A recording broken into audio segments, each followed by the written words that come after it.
Kita berjumpa lagi dalam channel pengajaran Jalan Doa. Pada bagian ke-8 ini kita akan berbicara mengenai perbekalan ketika kita menyusuri puri batin ini dari ruang ke ruang. Sebagai satu gambaran sederhana, kalau kita mau bandingkan dengan orang-orang yang akan mendaki gunung, maka ketika mendaki gunung juga diperlukan perbekalan. Ya, mulai dengan ransel, lalu perlengkapan-perlengkapan untuk mendaki gunung, mungkin juga sedikit pakaian, tetapi juga makanan yang secukupnya, yang memungkinkan orang juga tidak kelaparan selama dia mendaki gunung. Demikian juga dalam perjalanan hidup rohani. Kita juga membutuhkan perbekalan yang perlu sungguh-sungguh kita bawa. Suatu disposisi batin yang diperlukan supaya kita dapat terus berjalan dalam jalan-jalan doa untuk menyusuri puri batin ini dari ruang ke ruang.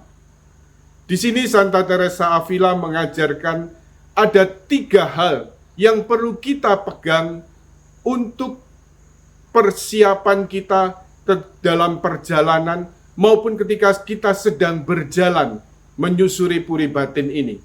Yang pertama adalah kehendak yang teguh. Yang kedua, kebijaksanaan dan kebebasan dalam roh. Yang ketiga, keinginan atau kerinduan yang kuat. Akan kita bahas satu demi satu, dan pada kesempatan ini kita lihat lebih dulu, yaitu berkaitan dengan kehendak yang teguh, yang diperlukan lebih-lebih juga pada awal orang memulai jalan-jalan doa. Pada awal ketika dia mulai memasuki puri batin ini. Jadi dalam hal ini Santa Teresa Avila dalam karyanya Puri Batin Ruang yang Kedua, Santa Teresa Avila mengungkapkan, hendaklah kehendak yang teguh berperan sebagai kesatria dan tidak berperan sebagai orang-orang yang berlutut, agar dapat minum ketika mereka pergi berperang. Namun, hendaklah ia punya ketetapan hati, karena ia akan maju untuk berperang melawan segala setan, dan tidak ada senjata yang lebih baik daripada salib. Ada satu hal yang begitu penting, sehingga meskipun aku sudah mengatakannya pada kesempatan yang lain, aku akan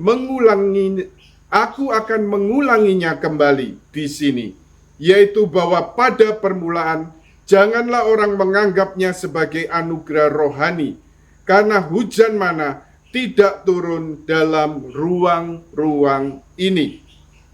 Apa yang dinyatakan Santa Teresa Avila ini merupakan bagian pembahasan dari Puri Batin Ruang yang Kedua. Kita lihat ketika jiwa sudah mulai masuk dalam Puri Batin pada ruang pertama yang telah kita bahas sebelumnya. Nah, pada ruang kedua ini, ketika jiwa semakin mulai terarah kepada Allah. Tetapi di sini juga rupanya yang namanya pencobaan dan juga godaan. Ya, kemudian dikatakan Santa Teresa Avila di sini serangan-serangan setan. Tentunya bukan hanya setan ya dalam hal ini, kita juga akan berhadapan juga dengan daging dan dunia akan berusaha menghalang-halangi orang yang serius mencari Allah. Karena itu dalam hal ini Santa Teresa Avila dengan latar belakang kehidupan dan keluarganya dari keluarga bangsawan selalu memakai gambaran-gambaran perumpamaan, yaitu tentang kesatria.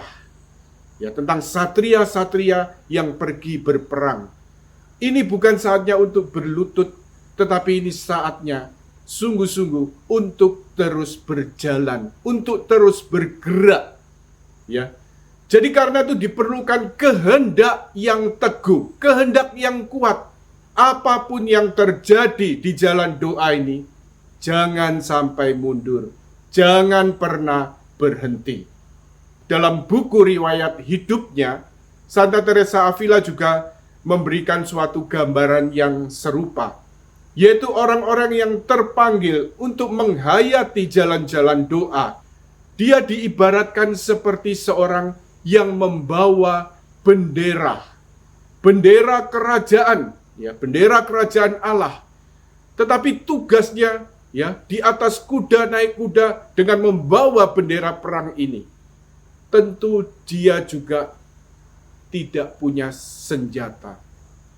Pasukan akan berusaha melindungi kesatria ini karena pemegang bendera ini menentukan menang atau kalahnya kerajaan. Bendera ini tidak boleh jatuh. Sementara itu serangan datang bertubi-tubi, tetapi sang pembawa bendera ini harus tetap tegak. Tentunya satu hal kita sadari, kita tidak pernah sendirian. Ketika kita mulai menjalani jalan-jalan doa, kita harus ingat seperti apa yang dikatakan gereja, yaitu dalam Katekismus Gereja Katolik, dinyatakan bahwa Roh Kudus adalah guru doa. Roh Kudus adalah guru batin dari kehidupan doa. Hanya bersama Roh Kudus, hanya oleh pertolongan Roh Kudus, kita dapat memasuki, menjalani, dan juga dengan satu kerinduan besar untuk terus berjalan menuju puncak gunung, persatuan dengan Allah. Rahmat Allah cukup. Ketika kita sungguh-sungguh kita sadar kita tidak pernah sendirian, tetapi ada Roh Kudus, Sang Penolong, Sang Penghibur, Sang Guru doa batin Kristiani yang akan selalu menyertai, menguatkan kita untuk terus berjalan dalam jalan-jalan hidup doa, dalam jalan-jalan rohani ini, dalam jalan-jalan untuk menyusuri puri batin ini. Tuhan memberkati. Buatlah kami mengenal serta mengimani terus Bapa dan Putra yang Tuhan.